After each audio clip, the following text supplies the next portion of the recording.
el mensaje que damos desde aquí a los enemigos de la patria: no se equivoquen, no nos subestimen, no somos desalmados ni desarmados. Tenemos bastante alma y espíritu de lucha y tenemos armas para defender la democracia, la revolución bolivariana y la patria, que es de todos nosotros los venezolanos y las venezolanas.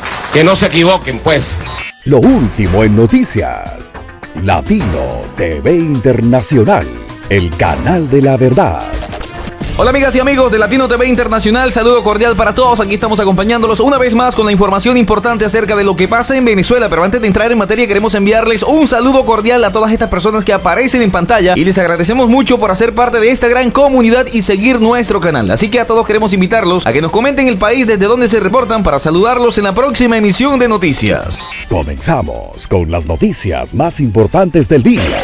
Mucha atención, porque el temor se apodera de Nicolás Maduro y todo el Palacio de Miraflores tiembla en estos momentos. El ala militar venezolana se ha reunido y al parecer quieren sacrificar el puesto ocupado por el dictador venezolano. Padrino López hace pocos días había dicho: tenemos armas para defender la democracia. Esa evidentemente fue una amenaza de Padrino López, pero ¿para quién es esa amenaza? ¿Acaso para Colombia, para Gentil Duarte o para el mismo Nicolás Maduro? Habría que preguntarse también a cuál democracia se está refiriendo. Más bien lo que dio a entender Padrino López es que las armas de la República Bolivariana son usadas para defender la tiranía que está violando la Constitución y las leyes internacionales. Padrino López también ha dicho: no nos subestimen, no somos desalmados ni desvalidos. Es aquí cuando uno se da cuenta que este señor tiene problemas incluso para expresarse. No hay una idea concreta de lo que quiso decir, pero lo que sí es bien cierto es que hay una parte del ala militar que estaría por sacrificar al dictador Nicolás Maduro, y más ahora con el despido de Tarek El Aissami por parte de Nicolás Maduro. Algunos están hablando de que Padrino López podría ocupar una especie de vicepresidencia, preparando todo para una sucesión, para una especie de transición que se ha venido hablando desde hace mucho tiempo. Hay algo que cabe notar en todo esto, damas y caballeros, y es que aunque Padrino López suele ser ofensivo cuando habla contra Estados Unidos y Colombia y dice ser antiimperialista de corazón y todas esas tonterías que repiten los chavistas y maduristas, él también tiene sus propios intereses y en algún momento fue contactado por Washington para sacar a Nicolás Maduro.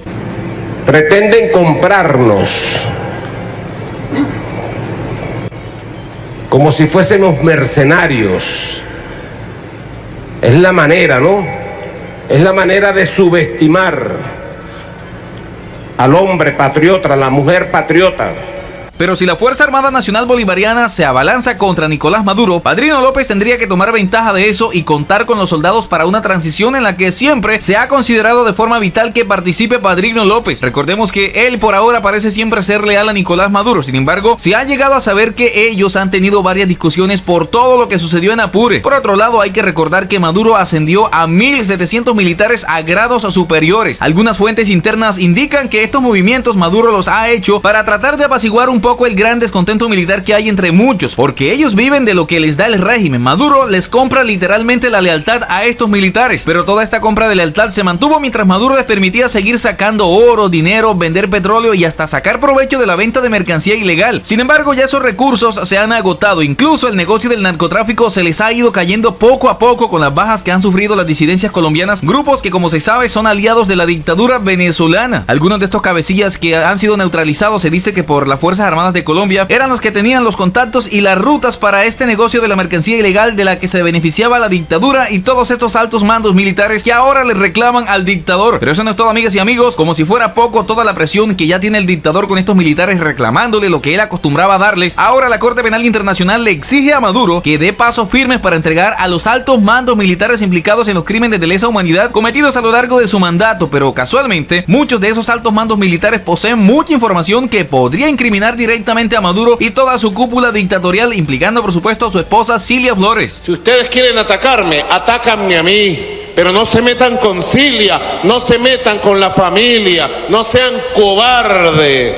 Así que Padrino López podría adelantarse antes de que Maduro dé algún paso, ya que Padrino es responsable de todo lo cometido por las Fuerzas Armadas venezolanas, por lo que existen posibilidades de que este pueda buscar algún tipo de acuerdo en el que tendría que entregar primero a Nicolás Maduro. En los próximos días mostraré todas las pruebas de quién conspiró, cómo conspiró, quién traicionó y cómo traicionó para que el pueblo sepa quiénes son los traidores. Y presten mucha atención a esta otra noticia, damas y caballeros, porque es que el chavismo se pone en contra de Maduro. El exministro chavista Rafael Ramírez pidió referendo revocatorio en Venezuela y ha dicho que Nicolás Maduro lleva 8 años destruyendo el país caribeño. Así como lo acaban de escuchar, señoras y señores, el expresidente de PDVSA aseguró que no existe la posibilidad alguna de que el dictador solucione la crisis. Está sumiendo al pueblo en la pobreza y la desesperanza, ha denunciado. Rafael Ramírez, uno de los exministros chavistas más críticos de Nicolás Maduro, volvió a apuntar contra el dictador venezolano en un artículo publicado recientemente en su página web. El expresidente de Petróleos de Venezuela, PDVSA, sostuvo que el dictador debe ser revocado por los venezolanos. A Nicolás Maduro hay que revocarlo, dijo, pues no existe posibilidad alguna de enmienda de su gobierno. Son 8 años destruyendo al país y su economía, sumiendo al pueblo en la pobreza y la desesperanza, arrebatando sus conquistas políticas, económicas y sociales, haciendo un país más injusto y desigual que nunca, destruyendo las instituciones, descuajando al Estado. Así lo afirmó Ramírez, quien consideró al mismo tiempo que el de Maduro ha sido el peor gobierno de Venezuela, sumiendo el país en una profunda crisis política, económica, social y espiritual. El gobierno de Maduro ha desmantelado la institucionalidad del Estado, dijo, convirtiéndolo en un entramado mafioso y violento al servicio de los intereses del grupo que se sostiene en el poder, actuando al margen de la Constitución y las leyes. Este gobierno, en medio de la más absoluta incapacidad e indolencia, dijo, ha destruido nuestra economía e industria petrolera, nuestra soberanía económica, indicó el exministro de Petróleo en su artículo. Ramírez además recordó que casi 6 millones de venezolanos se vieron obligados a salir del país como consecuencia de la grave crisis humanitaria. Este gobierno ha descoyuntado al país y generado un enorme retroceso en todos los ámbitos de la vida nacional, trastocando sus valores y acabando con la esperanza de todo un pueblo, lo que ha provocado la salida de más de 5.9 millones de venezolanos de nuestra patria en búsqueda de algún futuro, de un lugar donde poder vivir. Se podrían escribir miles de líneas para tratar de caracterizar el desastre de Venezuela bajo el gobierno de Maduro, pero ese no es el propósito de estas. Lo que sí quiero es insistir en la necesidad de promover un cambio radical en el país, y ello pasa por la salida de Nicolás Maduro del poder, agregó. En ese sentido señaló que el revocatorio es una poderosa herramienta incluida en la Constitución justamente para liberar al país de tiranías y grupos de poder que se entronizan en el gobierno en contra de la voluntad del pueblo. Apuntó además que el revocatorio es un mecanismo movilizador del pueblo, un instrumento esencial para el ejercicio de la democracia participativa y protagónica chavista, que reivindica el principio de que la soberanía reside en el pueblo. No obstante, Ramírez alertó que el régimen de Maduro intentará evitar por todos los medios posibles que el pueblo se pronuncie sobre los destinos del país, sobre su propio futuro, de manera directa por el voto libre y universal, tal como lo establece la Constitución, justamente porque sabe que Maduro no es capaz de ganar ninguna elección, mucho menos un revocatorio. En un revocatorio presidencial, Nicolás Maduro tiene que enfrentarse al pueblo, así desnudo, solito. Él enfrentará al electorado, quien medirá su gestión, su aprobación o rechazo como presidente del país. En un revocatorio no tiene posibilidad alguna de dividir el voto, ni crear candidatos artificiales, ni sacarse de la manga partidos u otros personajes, alacranes de ningún tipo. No podrá polarizar el voto y mucho menos apelar a los sentimientos y subjetividad del pueblo pobre con el argumento de que se trata de un enfrentamiento entre la revolución y la oligarquía, añadió. El exministro chavista también criticó a los que se resignaron a coexistir con la dictadura de Maduro. Esta reflexión es, sobre todo, dijo, para los sectores del país que de manera derrotista o acomodaticia se ha resignado a coexistir con el madurismo, buscando un espacio permitido entre el pranato de la política, y para aquellos que siguen presas del chantaje del mal menor y de los mecanismos de manipulación política y control social sobre los que se ha erigido el madurismo para extinguir el legado del presidente Chávez, imponiendo al país una enorme regresión a un mal gobierno de derecha autoritario e incapaz, ha dicho. Este gobierno está desenmascarado en su esencia como un mal gobierno de derecha, violento, muy incapaz y corrupto. No tiene nada que ofrecer al país ni al pueblo. Con Nicolás Maduro al frente del gobierno no hay futuro alguno para el país. Su sola presencia causa un rechazo enorme. No tiene ni autoridad, ni prestigio, ni credibilidad en ningún sector del país. Por eso Maduro no sería capaz de ganar, ni aún haciendo trampas, en un referéndum revocatorio. Sus torpes astucias y abusos de todo tipo, como los de Barinas, serán sepultados por una masiva participación de la población, de todos los venezolanos, a quienes se les consulte si quieren que Maduro siga o no en el poder, concluyó.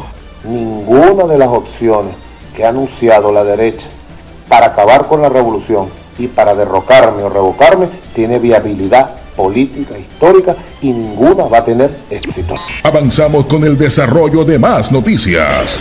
Y muchísima atención porque en otras noticias les contamos que 3 senadores estadounidenses hablaron con Juan Guaidó sobre las supuestas elecciones en Venezuela y la suspensión del diálogo en México. Dick Durbin, Bob Menéndez y Tim Kaine reconocieron al presidente interino por su dedicación contra viento y marea para lograr un futuro mejor para Venezuela. Los políticos estadounidenses que se reunieron de manera virtual con Guaidó son el número 2 de la mayoría demócrata en el Senado, Dick Durbin, el presidente del Comité de Exteriores, Bob Menéndez, y el jefe del Subcomité para Latinoamérica, Tim Kaine. Según informó la oficina de Menéndez, Guaidó ofreció a los senadores información sobre el proceso de diálogo entre el gobierno y la oposición de Venezuela y que fue interrumpido como una forma de protesta ante la extradición a Estados Unidos del empresario colombiano Ale Saab, presunto testaferro de Maduro. También conversaron sobre los comicios fraudulentos del próximo 21 de noviembre, a los que acudirá la mayoría de la oposición, incluido el sector que encabeza a Guaidó, con lo que será la primera vez desde el año 2017 que el bloque antichavista acudirá a las urnas. Pero bueno, eso será una completa pérdida de tiempo porque con un CNE chavista, ¿qué se puede esperar? Además, hablaron sobre el callejón político sin salida que enfrenta Venezuela y la crisis humanitaria que ha forzado a más de 5 millones de personas a dejar sus hogares. En todo momento los senadores se refieren a Guaidó como presidente interino, ya que el venezolano se proclamó en ese puesto a finales de enero de 2019, basándose en la interpretación que hizo de varios artículos de la Constitución venezolana y con el apoyo de medio centenar de países, entre ellos los Estados Unidos. Seguimos impresionados con la sincera dedicación del presidente interino Guaidó para lograr un futuro mejor para el pueblo venezolano. Contra viento y marea, él y muchos otros continúan una lucha patriótica para reconstruir este otrora orgulloso vecino latinoamericano. Lo apoyamos a él y al pueblo venezolano en este esfuerzo, dijeron los senadores en una declaración conjunta. Desde que se proclamó presidente interino, Guaidó ha recibido el apoyo de la mayor parte de los miembros demócratas y republicanos del Congreso de los Estados Unidos. Por su parte, el presidente estadounidense Joe Biden no ha modificado la política hacia Venezuela de su predecesor Donald Trump y sigue reconociendo a Guaidó como presidente interino y bueno, en este momento incluso no descarta la opción de fuerza para lograr una democracia en Venezuela. Y bueno, amigas y amigos, hasta aquí los acompañamos con esta información, esperando que haya sido de su interés. Si es así, no olvides apoyarnos con un like y compartiendo esta información. También te invitamos a que te suscribas a este canal si aún no lo has hecho. Muchísimas gracias por llegar hasta aquí y nos vemos en una próxima emisión de Noticias Internacionales.